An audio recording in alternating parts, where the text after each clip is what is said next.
8:29, le damos la bienvenida al doctor Víctor Hugo Quijada para poder conversar un poco sobre cómo estamos cerrando esta semana. En definitiva, más que cerrarle una semana difícil, es un año complicado para el país. Estamos a nada de que el año pueda terminar y sigue la tensión entre los principales actores del sistema judicial, un sistema que espera reivindicarse a través de la comisión, de toda la investigación que implica la lavajato en nuestro país. Bienvenido, doctor, ¿cómo está? Buenos días. ¿Cómo estás, Claudia? Buenos días. Bien, conversar un poco precisamente, lo veíamos en una nota anterior, y es el hecho de que Pedro Chávarri sigue saliendo al frente con declaraciones que no hacen sino friccionar mucho más la relación que él tiene con esta comisión especial. Para él deberían ser removidos del cargo porque son, tanto Rafael Vela como José Domingo Pérez son en este momento piezas que sirven para el marketing y solo para hacerse conocidos y no para poder trabajar a derecho en estas líneas de investigación tan importantes.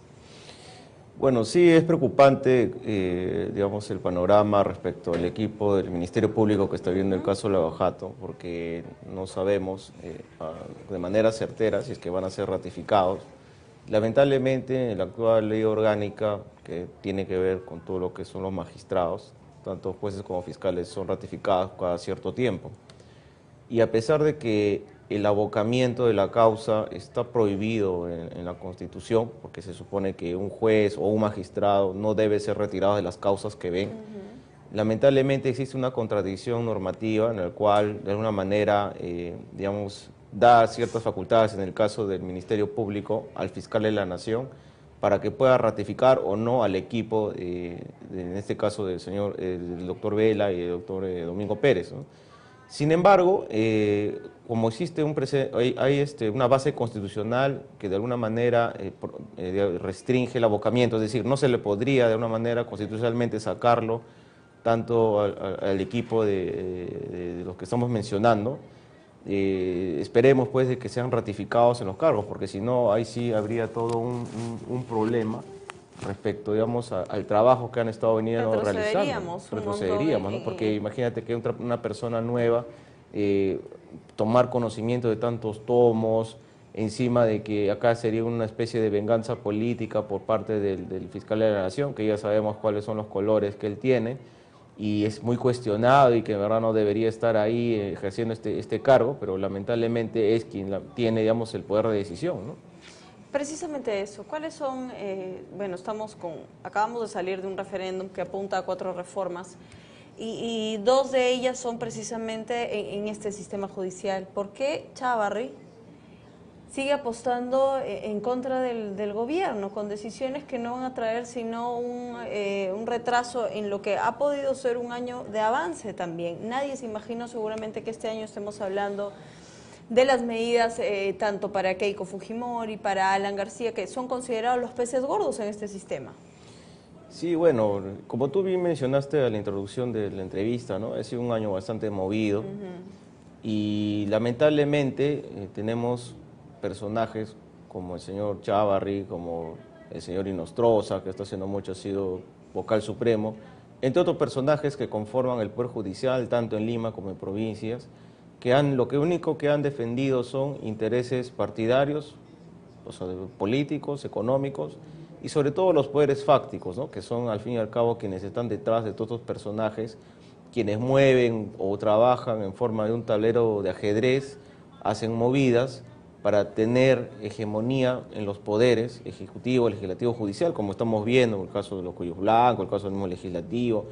Lamentablemente esto es un sistema patrimonialista que al ser clientelar, mercantilista, como lo hemos visto en todo este tiempo, ocurren casos como Lavajato, ¿no? Ocurren casos como históricamente se han dado el tema de los contratos de los ferrocarriles, el contrato del guano y salitre, y así cada oportunidad que el Perú ha tenido, digamos, en un boom económico, lamentablemente ha sido mal manejado por personas inescrupulosas que llegaron al poder.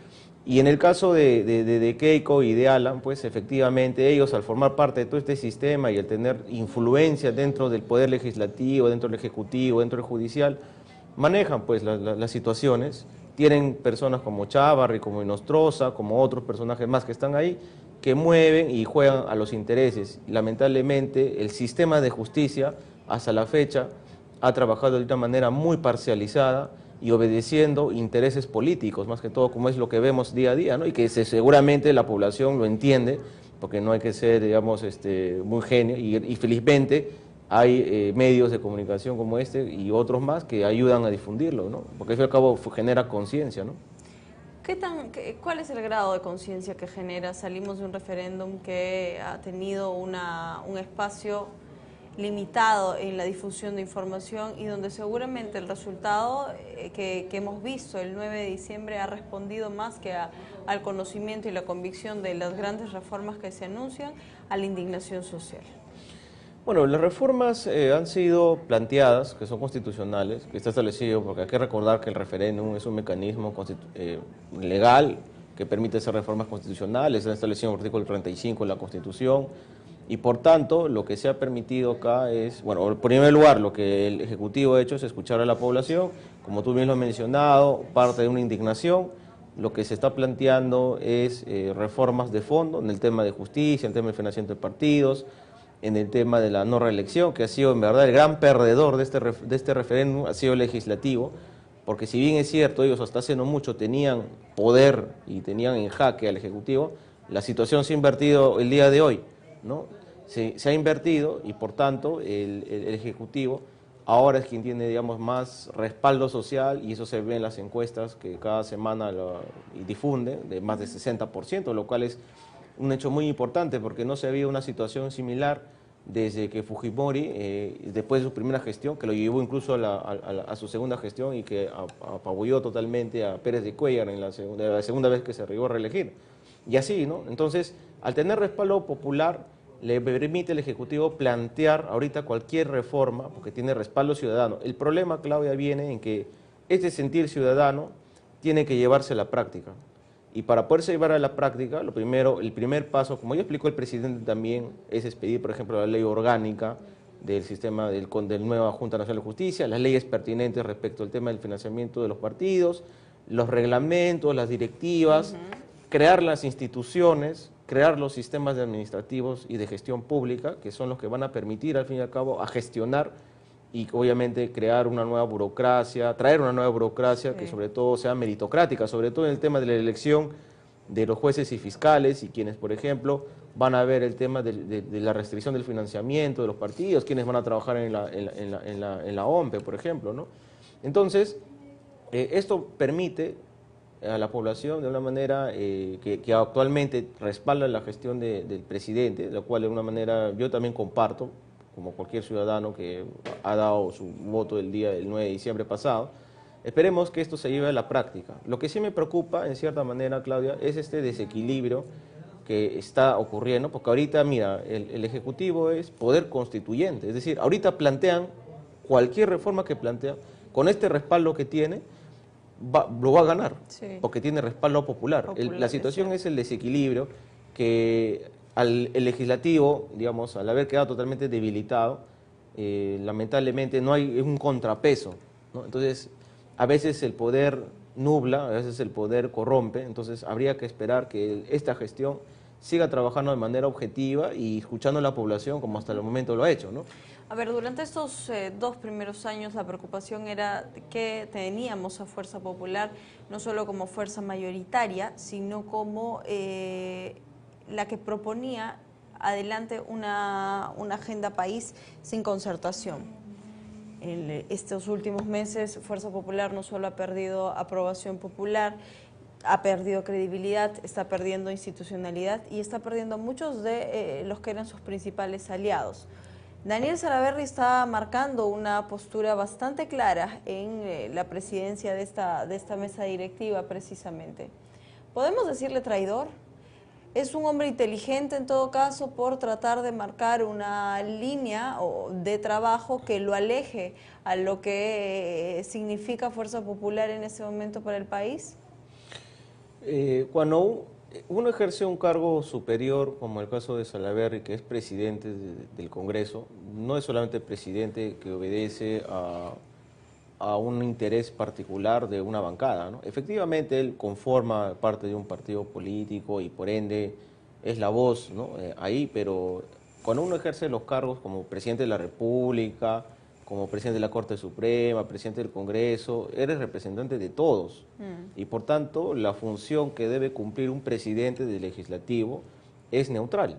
Y básicamente, él lo que hace es dirigir las sesiones, existe un reglamento, hacer cumplir el reglamento, no puede parcializarse, porque lamentablemente pues él representa todo ese poder legislativo y originariamente el Parlamento nace en Grecia, en Roma, como ya en la historia se sabe, y los presidentes en general, las cámaras, senadores, diputados, parlamentarios, como se les conoce, siempre han ejercido esa representación directa de los congresistas y los congresistas son la representación directa de los pobladores, de los ciudadanos.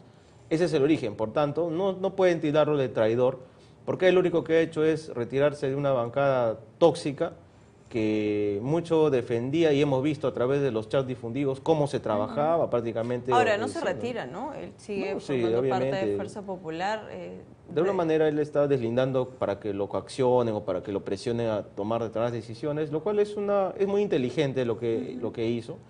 Y esperando también pues que también sea consecuente, ¿no? Porque la idea tampoco es, digamos, aprovechar la situación, la buena relación que él tiene con el Ejecutivo de la actualidad, esperando que siempre él tenga una posición imparcial mientras que sea presidente del Congreso y él y los otros vicepresidentes que lo acompañan.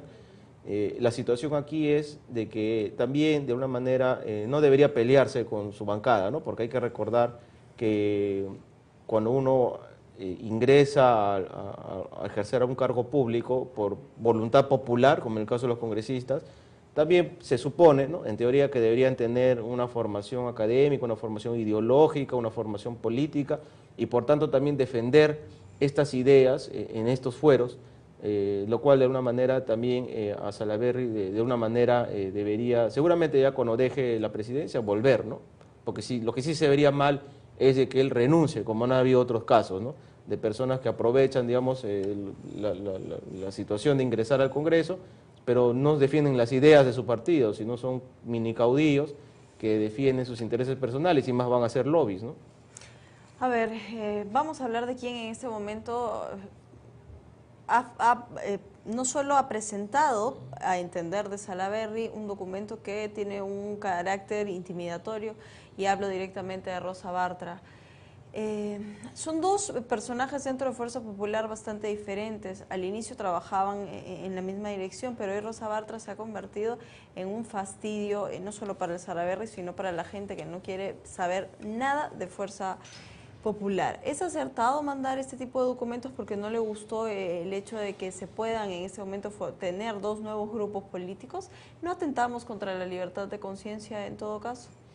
Sí, bueno, Rosa Bartra y en general los que conforman Fuerza Popular en la actualidad están totalmente debilitados, y este tipo de documentos que amenacen de una manera pues cuestionan funciones propias del presidente del legislativo, porque el reglamento es lo que establece, más bien lo formal es de que se puedan conformar nuevas bancadas, porque así al conformar nuevas bancadas se tienen representantes en las subcomisiones, en la comisión permanente, se pueden impulsar proyectos. Además, la función de por qué existen bancadas dentro de los parlamentos, el origen es porque se busca el consenso. O sea, la idea de tener bancadas y que no, si no, pues todo el mundo ejercería de manera individual su votación, ¿no? O sea, es llegar a un consenso, y que lo que cual después esto se plasma en la llamada Junta de Portavoces, entre otros instrumentos que existen dentro del Congreso, ¿no?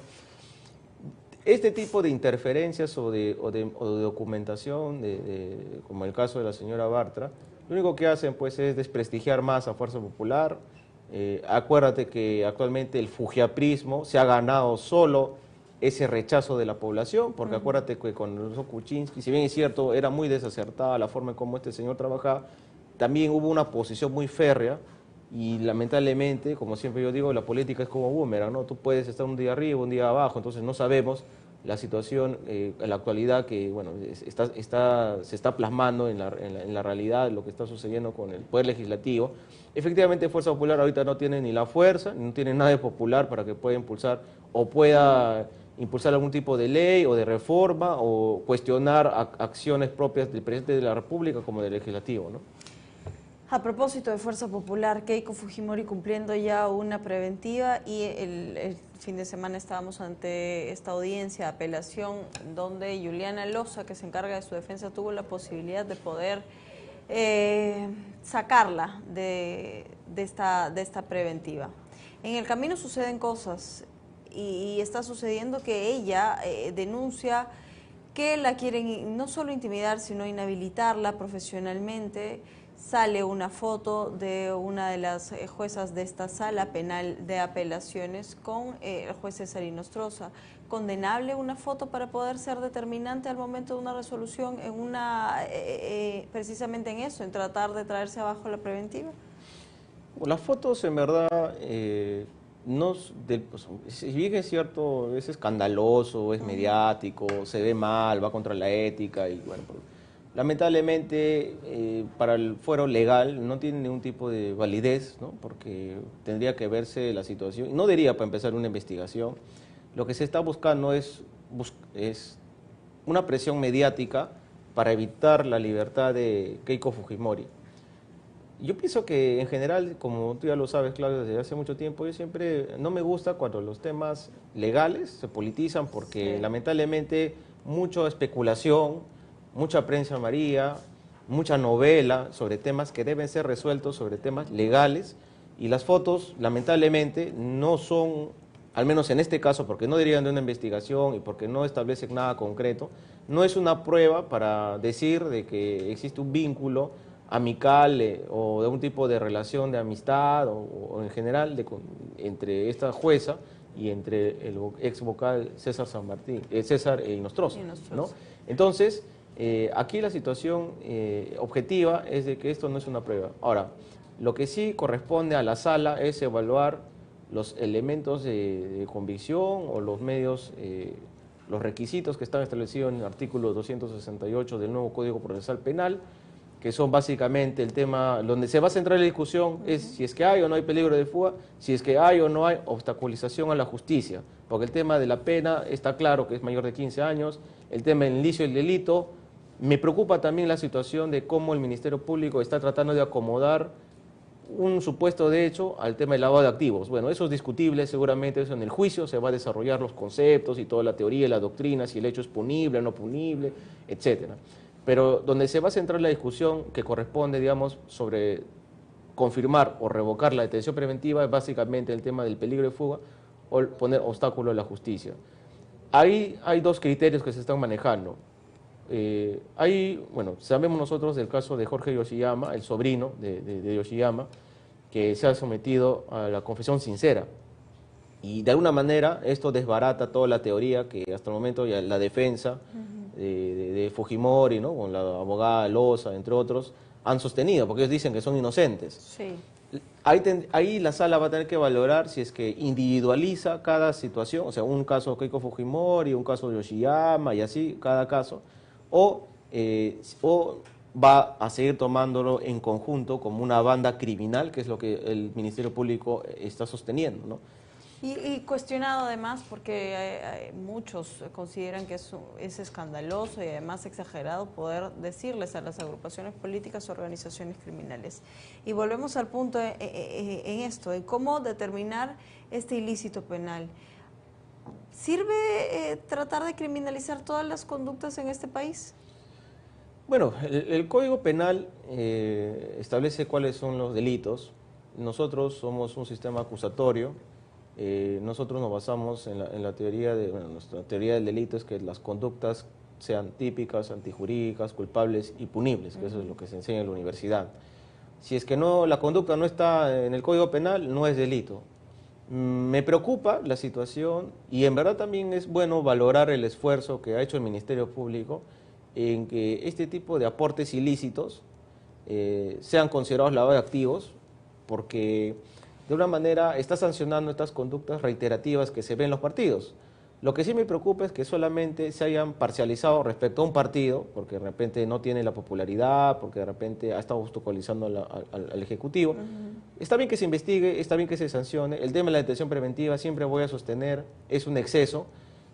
Sería mejor que haya una ley que penalice el tema de estas conductas, porque así no estaríamos tanteando un supuesto de hecho de que los aportes ilegales es lavado de activos cuando no hay nunca hubo antes una ley que los regule, que los prohíba, a lo más en infracción administrativa.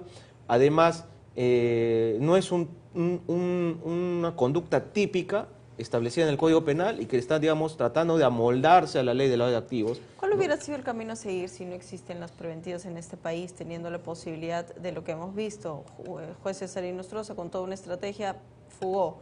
A Alejandro Toledo, prófugo. Alan García tratando de asilarse en otras embajadas. ¿Cuál es el camino a seguir si el sistema, y no solo el sistema, sino los vivos de los actores políticos implicados en estos procesos, le tratan de sacar la vuelta a la justicia?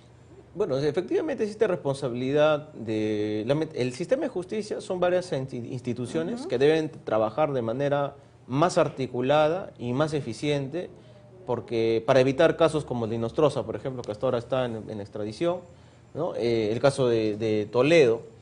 Lamentablemente los poderes fácticos y el tema político prima a veces mucho o influencia mucho sobre el sistema de justicia, pero el sistema de justicia no solamente es el Poder Judicial, el Ministerio Público, la Policía, el INPE, entre otras entidades que de alguna manera deben trabajar de manera coordinada, porque la detención preventiva se dictamina, pasa de un juzgado al juzgado de ejecución de resoluciones, pasa al Ministerio al Ministerio del Interior, a la Oficina de Migraciones, y así está nuestra burocracia.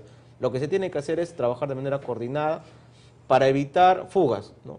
Y siempre yo voy a pensar de que la detención preventiva es un exceso porque es una especie de minijuicio, como se ha estado viendo, más mediático que discusiones de temas legales, y de verdad debería habérsele dado una medida restrictiva de libertad, como por ejemplo el tema del impedimento de salida, como está pasando con el caso de Alan García. Una comparecencia con restricciones, que sería, digamos, lo adecuado, porque si no te están prejuzgando a, digamos, a algo que se va a discutir en el juicio, porque esa es la naturaleza del juicio. O sea, terminada la etapa de control previo, hay una acusación, o no la hay, o se archiva, o se inhibe, sí. De ahí pasas al juicio. En este caso de Fujimori, todo esto sí, de hecho, va a pasar al juicio, pero lo mismo que se está discutiendo actualmente de una manera sumarísima, que hasta yo podría decir vulnera el derecho de defensa y el debido proceso, otra vez se va a discutir en el juicio. Entonces, ¿cuál es el sentido?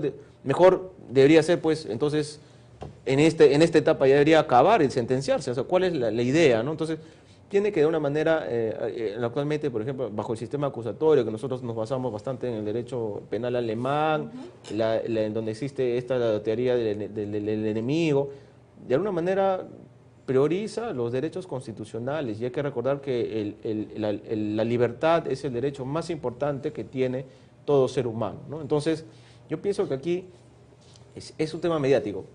Si es que se va a atacar a Fuerza Popular con esos supuestos de hecho, también debería hacerse una investigación exhaustiva a todos los partidos, porque sí, a mí, para terminar la idea, nadie me va a decir que todos los partidos nacionales, que todos los partidos regionales y locales no reciben aportes ilegales. Entonces, el que está libre de pecado, que lance la primera piedra, ¿no? Así es, eso es cierto.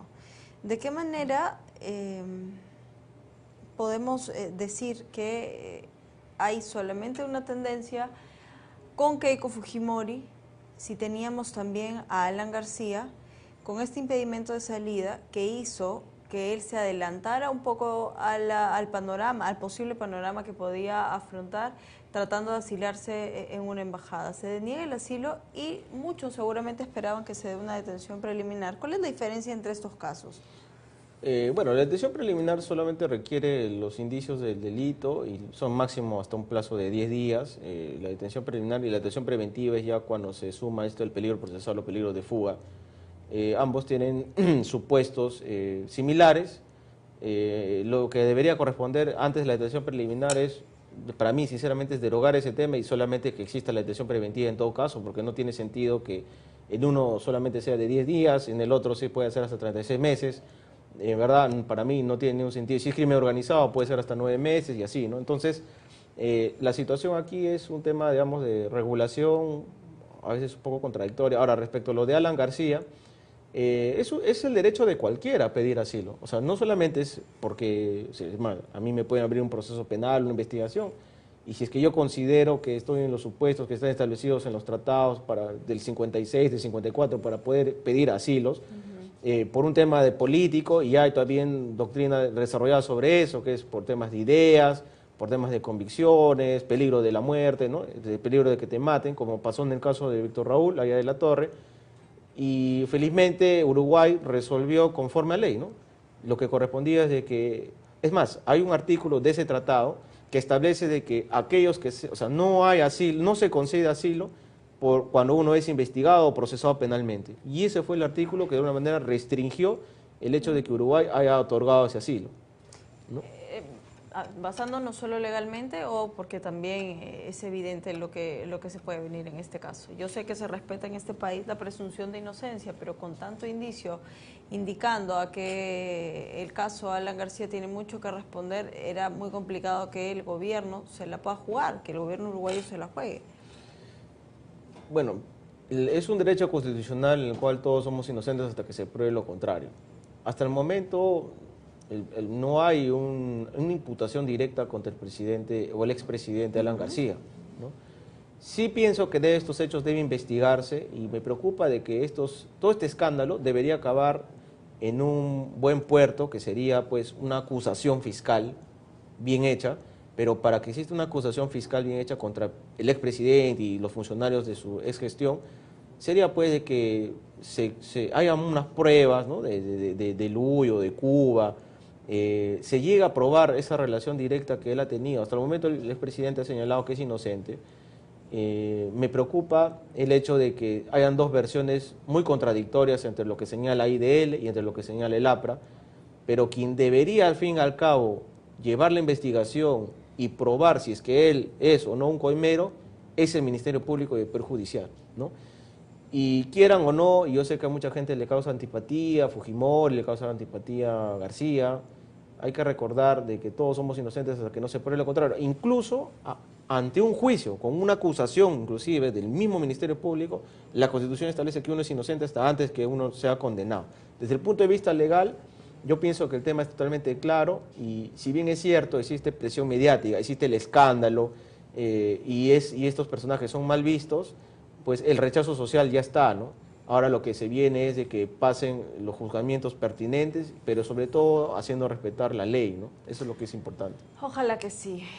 No solo el sistema de justicia tiene una deuda con el país, sino nosotros mismos, y que todo lo que estamos viviendo sirva de cara a lo que podría ser el escenario en el Bicentenario cuando tengamos que elegir a las nuevas autoridades. Doctora, agradecerle por haber estado hoy con nosotros, desearle desde ya unas felices fiestas. A usted hago extensivo el saludo para su familia y gracias por habernos acompañado además este año. Usted siempre tiene buena disposición para venir aquí a la mesa de Noticias en Digital.